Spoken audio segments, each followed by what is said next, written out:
Assalamualaikum, nama saya Daniel Arif bin Muhammad Izam, nombor metrik 201332011.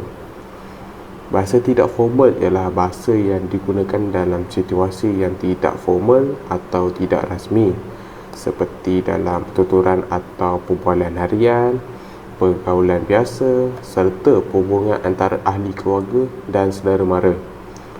Bahasa tidak formal terbahagi pada 6 jenis, iaitu bahasa kolokial, bahasa selangar, bahasa kacukan, bahasa pasar, bahasa pidgin dan bahasa kerel. Fenomena penggunaan bahasa tidak formal dalam media sosial terhadap perbualan harian semakin berleluasa.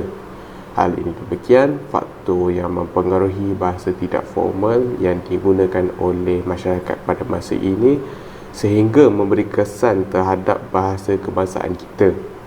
Maka dengan itu, wujudlah penulisan bahasa tidak formal dan pelbagai di garis masa media sosial masing-masing kerana pengguna bebas untuk mengekspresikan pendapat, persepsi dan budayanya mengikut kefahaman bahasa mereka sendiri.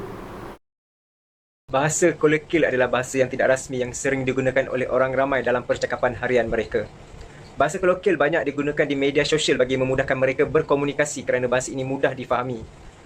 Bahasa kolokil juga dikenali sebagai bahasa basahan kerana bahasa ini tidak menggunakan tata bahasa yang betul. Ia lebih mementingkan kefahaman antara penutur dan pendengar. Zabbar menggelarkan bahasa basahan sebagai bahasa cakap mulut.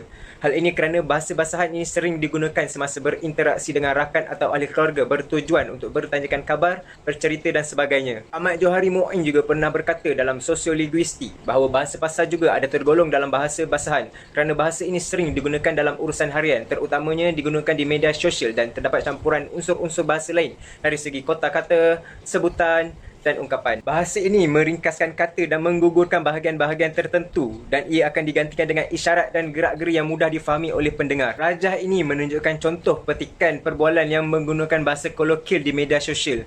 Petikan perbualan ini diambil dari aplikasi WhatsApp. Menurut petikan tersebut pada rajah pertama, kita boleh dapati penggunaan perkataan tengah dalam perbualan tersebut. Dalam bahasa baku, perkataan tengah bermaksud sedang.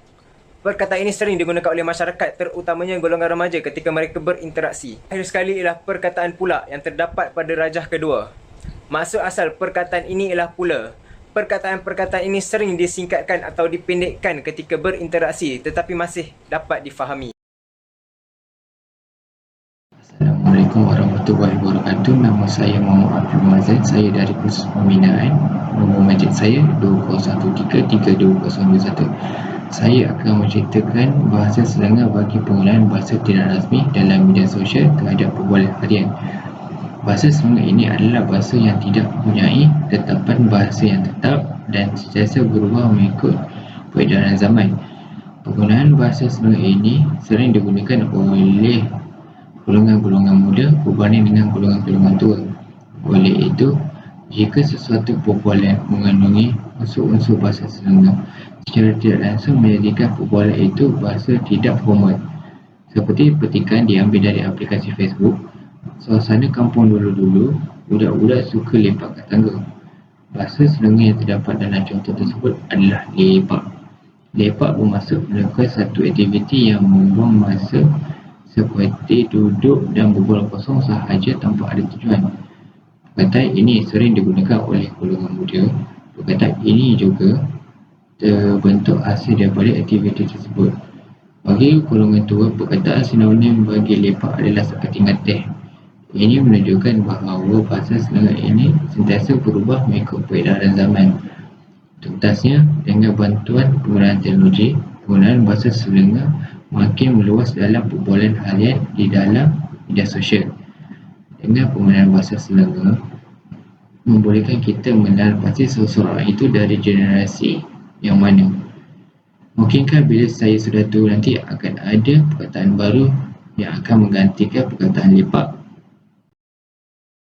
Bahasa pasar secara umumnya bermula apabila ada pertemuan yang berlaku di antara dua individu yang tidak mempunyai satu bahasa perantaraan yang diketahui oleh kedua-dua pihak. Bahasa pasar ialah bahasa Melayu yang mengandungi beberapa bunyi, aturan tata bahasa dan sejumlah kata yang bukan asli seperti kata daripada bahasa Cina dan bahasa Tamil. Kajian ini meneliti penggunaan bahasa pasar di media sosial. Dapatan mendapati sememangnya terdapat penggunaan unsur bahasa pasar dalam kalangan penutur dan pendengar yang berbilang kaum yang secara tidak langsung menggambarkan realiti penggunaan bahasa masyarakat. Sesetengah daripada bentuk dan susunan ragam yang bukan daripada bahasa Melayu ini telah menjadi sebati dalam penggunaannya sehingga orang Melayu sendiri tidak sedar lagi akan perbezaannya dan menyangka bahawa kata-kata itu ialah kata-kata bahasa Melayu tulen. Masyarakat yang selalu menggunakan bahasa pasar untuk berinteraksi dalam kehidupan seharian akan mengalami masalah dalam menguasai bahasa Melayu dan menjadi ikutan anak-anak pada masa akan datang. Kajian ini menunjukkan bahasa pasar yang menggunakan perkataan campuran antara bahasa Melayu dan bahasa Cina.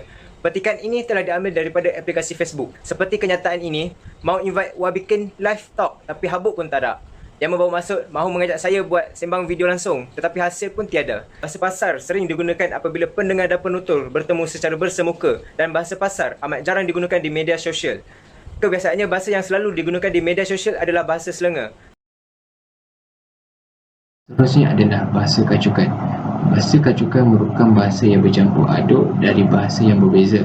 Oleh itu terbentuk satu perkataan atau bahasa yang seakan maksud dan bunyinya seperti bahasa yang berbeza. Bahasa kacukan ini mudah difahami bagi segelintir masyarakat dan sering digunakan dalam perbualan harian. Bahasa ini tidak sesuai digunakan dalam urusan rasmi seperti ucapan rasmi, surat rasmi dan sebagainya. Ini kerana bahasa ini tidak difahami oleh semua orang. Oleh itu, penyampaian maklumat yang ingin disampaikan tidak sampai dengan baik. Bahasa kacukan ini terdiri daripada dua bahasa, iaitu bahasa Pidgin dan bahasa Kriol. Assalamualaikum warahmatullahi wabarakatuh. Nama saya Muhammad Hazib bin Harun. Nombor matrik saya ialah 20133228. Hari ini saya akan membentangkan tentang bahasa kacukan iaitu bahasa Pidgin dan Kriol yang terdapat dalam perbualan harian di media sosial kini. Yang pertama adalah bahasa Pidgin. Bahasa Pidgin ini asalnya tercipta dari pecahan-pecahan bahasa yang wujud pada zaman perdagangan dahulu kala, di mana bertindak sebagai bahasa penghubung antara sesama mereka. Seterusnya saya akan menunjukkan contoh bahasa Pidgin yang terdapat dalam perbualan harian di media sosial. Seperti apa yang kita boleh lihat di sebelah saya ini, rajah tersebut adalah contoh petikan perbualan yang menggunakan bahasa Pidgin campuran bahasa Melayu dan bahasa Inggeris yang diambil dari aplikasi WhatsApp. Seperti apa yang dapat dilihat, pada baris pertama dan ketiga perbualan ini, kita boleh dapati penggunaan perkataan terror dan power yang bererti hebat ataupun mahir. Seterusnya, perkataan gamer juga kita boleh dapati dalam baris pertama yang bermaksud permainan video. Dan akhir sekali ialah perkataan on yang kita boleh dapati dalam baris ke-6, di mana maksudnya ialah bersetuju dalam sesuatu hal. Rajah yang seterusnya adalah contoh petikan perbualan yang menggunakan bahasa Pidgin iaitu bahasa Pidgin campuran bahasa Melayu dan bahasa Cina yang juga diambil dari aplikasi WhatsApp. Pada barisan pertama perbualan kita boleh dapati perkataan tapau yang bermaksud bungkus. Selain itu perkataan kautim juga boleh kita jumpai dalam perbualan ini yang bermaksud seperti bertolak ansur ataupun seperti membuat sesuatu perjanjian. Dan akhir sekali ialah perkataan toke juga boleh dijumpai dalam baris kedua perbualan ini. Maksud asal bagi perkataan toke ini sebenarnya adalah ketua, namun masyarakat kini lebih menganggap ia sebagai seorang penjual.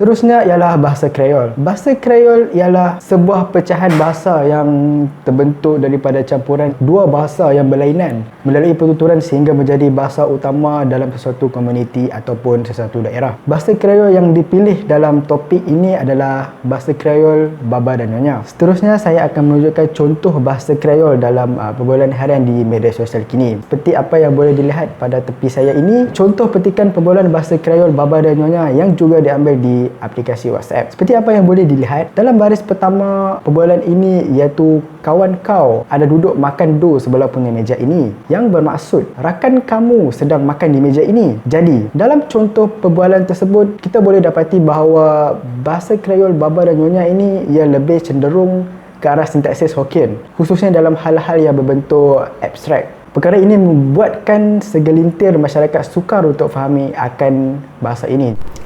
Kesimpulannya, penggunaan bahasa tidak formal dalam media sosial terhadap perbualan harian adalah bahasa pertuturan atau perbualan harian yang sering digunakan oleh masyarakat umum di Malaysia kerana bahasa yang digunakan memberi kemudahan dan keselesaan kepada mereka untuk berkomunikasi antara satu sama lain.